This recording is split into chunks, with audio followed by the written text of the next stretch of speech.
Uh, Fellow Equatorians, if you don't liberate your thinking from the belief that one day you and the people who are coming from the other territories of the Upper Nile and the Bahar al-Ghazal will one day become one construct of South Sudanese living in harmony.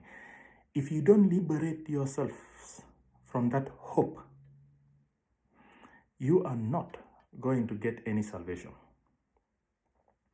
In other words, if you are still hopeful that one day you Equatorians and the people who are coming from the communities of Upper Nile and Bahar al-Ghazal will one day live together in harmony, if you continue in that hope, you will never obtain salvation.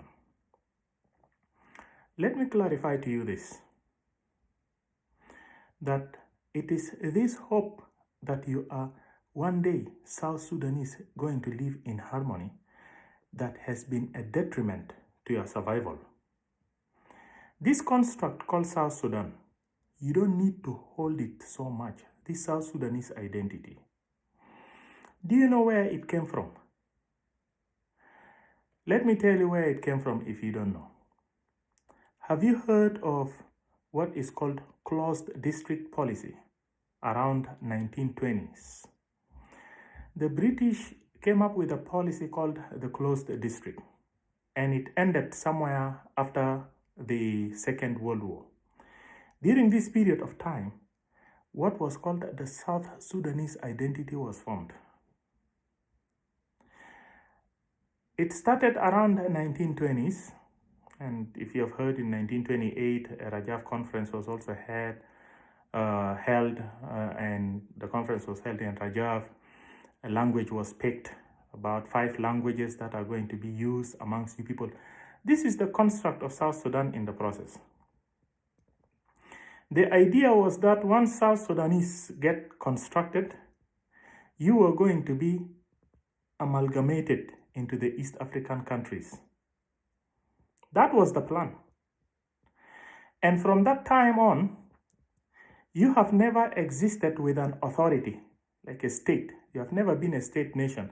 So a South Sudanese national identity has been formed, yet you people even don't know much about yourselves. When this plan has changed, right after the Second World War, around 1940s, then the idea of annexing you or leaving you with Khartoum became dominant. So Juba Conference was orchestrated, and you remained with the North. Now, Equatorians, listen. This identity called South Sudanese is a product of this closed district policy. It has no reality. As a matter of fact, if it is not for the closed district policy, you people will just be provinces pretty much reporting to the central authority, which was Khartoum at the time. All right? So there wouldn't be anything called the South Sudanese. You people will just be Sudanese, and that was it. Now, when the Anyanya came, the Anyanya affirmed this identity of South Sudanese. They affirmed it by fighting to liberate South Sudan away. They fought to cut South Sudan out so that it will become a separate administration. If Anyanya was successful in cutting South Sudan, do you people think Anyanya would have been successful in administering the country? Do you guys believe so? Equatorians. When Anyanya was formed, it was most of the founding fathers of Anyanya were Equatorians. Did they calculate? Did they observe the behaviors of the people who are coming from Bahar al-Ghazal and Upper Nile and concluded that we can really form an identity with these people and we can live together under one state? Did they calculate that? Were they going to be successful if the country became independent at that time? I don't think so. That was one of the mistakes that I think the founding fathers of the Anyanya movement did. They miscalculated. They thought that North, Undukurat, was the number one enemies. They miscalculated.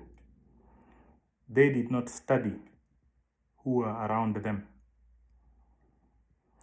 Because in 1972, when they signed an agreement and said, okay, Khalas, Kalambitat separation day, we have left it. We'll go for a form of autonomy. Now, a form of authority was formed in the southern region. Al-identity al-Ingilizin Khalago. They closed district policies there. Now, in 1972, bigger into a form of administration led by the High Executive Council. For 11 years, now in 1983, it failed, not because of Nimeri. That was an evidence that this South Sudan construct is a fallacy.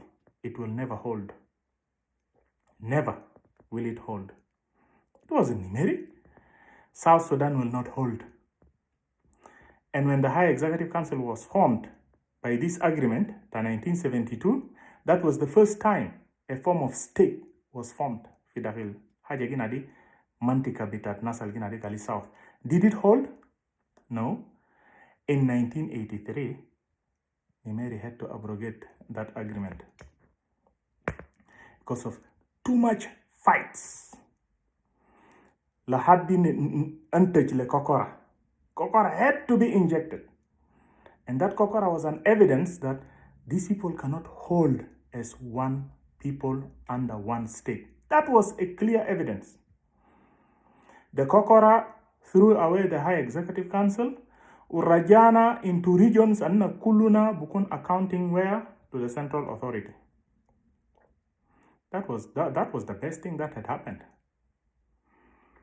If it is not for Geren Kaman Nat Dainak, Rajana Tani fi square one. Beshakla. Gal Junub Sudan Yatla. The poor people of South Sudan were put through a referendum, Alumora vote for separation. Kedeshuf, where we are right now. Is this state nation holding? UN Vijua Hinak.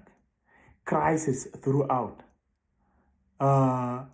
Transitional government has been formed. It is not holding. Holdouts are outside, trying again to get into some agreements. Chaos versus chaos.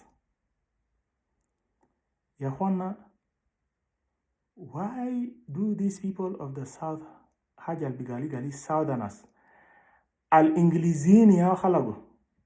Ma haja evolved from the people, Ingilizini ya khalagu. Lebes bidakhitu jamade lazim ya got malawait. What is it here? What is it?